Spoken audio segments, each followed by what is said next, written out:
was a really fun-loving, happy, energetic, talented little girl. On her 4th birthday, we had scheduled a birthday party, and she had started to get very, very sick. I lost my hearing when I was 4 years old. I contracted bacterial meningitis very unexpectedly. It was shocking for us to see how rapidly Elena's hearing deteriorated and then eventually just disappeared. And at that point, they had to make the choice of whether to try American Sign Language and enroll me in a school that teaches sign language and to communicate that way, or to try this cochlear implant technology. For us, it wasn't even a choice. Like, we knew what we had to do. We knew we were speaking. We knew Elena loved dancing and singing and reciting poetry, and we knew that that's what she wanted for her life. I remember that she was activated and her audiologist said to her, without looking at her, "Elena, can you hear me?" And she was 4 years old and she did a thumbs up. And I don't think I ever cried so much in my life. Her being able to hear, really for me, it was her being able to have the opportunity to fulfill all the promise of her birthright, her talent. She's an extremely articulate young lady. I started competing in pageants when I was 14. I've held 3 state titles. I held the title of Miss Pennsylvania, USA, and I made great connections through pageantry, and I somehow over the years became a local celebrity of sorts in Pittsburgh.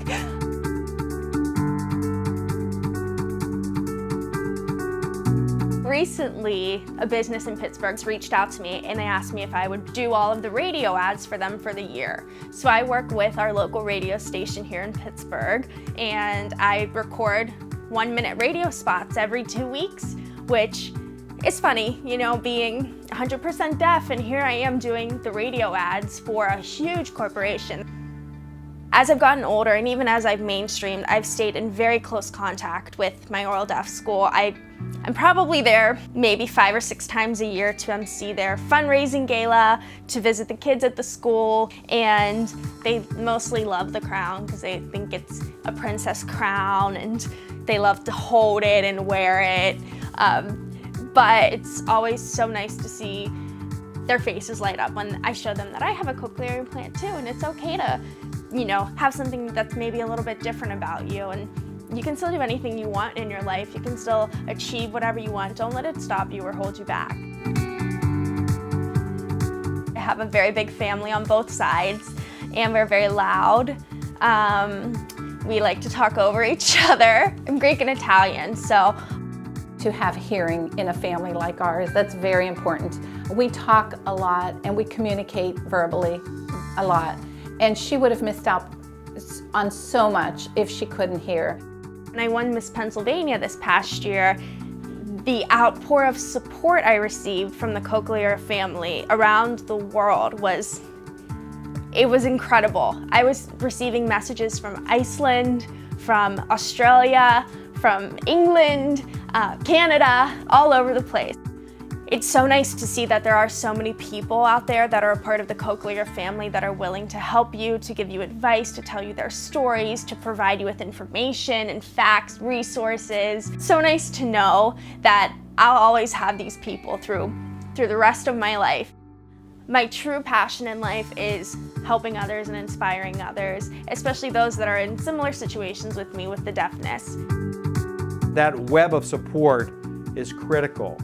And Cochlear Corporation was sort of in the middle of that web of support. Cochlear Corporation has really been the strongest partner that anyone could ever ask for. They are a partner for life.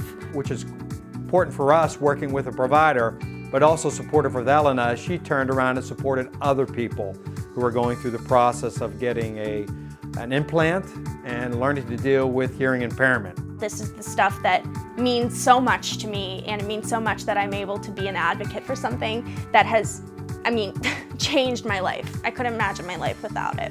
I love being a member of the hearing world. I love being able to communicate with anybody that crosses my path each day, have there not be that barrier there. I love the things I've been involved in throughout my life. I love the career I chose, which relies heavily on hearing, and I'm so blessed that this technology exists, and I I just really don't know what my life would be without the implant.